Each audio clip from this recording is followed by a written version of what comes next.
Anyhow, do you find it easy to save money? More than 16 million of us in the UK have savings of less than 100 quid. This is a study by the Money Advice Service. In 5 areas of the country, more than half the adult population has savings below that level. Jasmine Birtles, financial expert, and she is the person behind moneymagpie.com. Hi, Jasmine. Hello there. We were always told, weren't we, to keep a few quid by in case the washing machine or the boiler blew up, and it doesn't seem like we're doing this. Yeah, exactly. A bit of money saved for a rainy day. And I blame credit cards and credit, the explosion of credit that we've had over the last 30 or 40 years.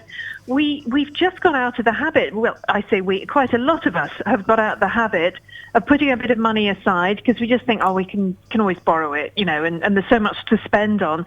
And that's made it really quite difficult for people if suddenly things fall apart, lose a job, something, as you say, the boiler blows up, that kind of thing. It's tricky. Is there a good way to save money? I suppose you want to do it in a way that you can't get at it easily, because if it's sitting there in a separate account which you could just transfer back to yourself, the temptation is too strong sometimes, isn't it? Well, that is a very good point. I mean, I was going to say, set up a separate savings account that you do a standing order. I'm speaking from experience here. That's the whole problem. Yeah, I know what you mean. Yes, that's one of the good things about pensions. I mean, you can't dip into your pension to help when the boiler blows up. But, one of the reasons I like pensions is that you kind of look after your future self. You protect your future self from your current self. Because when you put money into a pension, you can't access it until you're about 55. So that's actually quite good. If you suddenly think, I want to go on holiday, bother, I can't take the money out of the pension.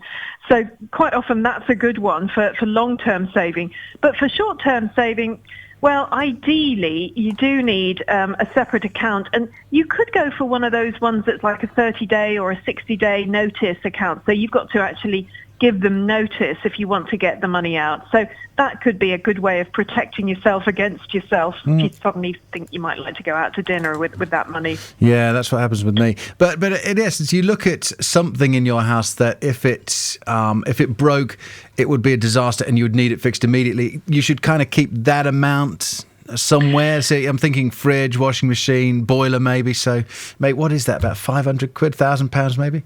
Well, yeah, I would say at least. I mean, ideally, the ideal for everybody is to work out how much it costs you just to live, just to survive month by month. So if it costs you, say it costs you 500 quid a month just to pay everything, pay the rent, pay your food and all that sort of stuff, then you multiply that by 6. So in other words, you should have 6 months worth of cash put aside.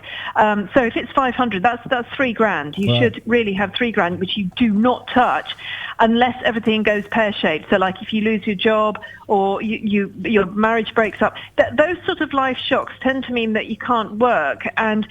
But it takes people up to 6 months usually to kind of bounce back from that sort of thing, which is why we're told you should really have a savings safety net of that amount. Thank you, Jasmine. Thanks. Thank you. Jasmine Birtles, financial expert behind moneymagpie.com.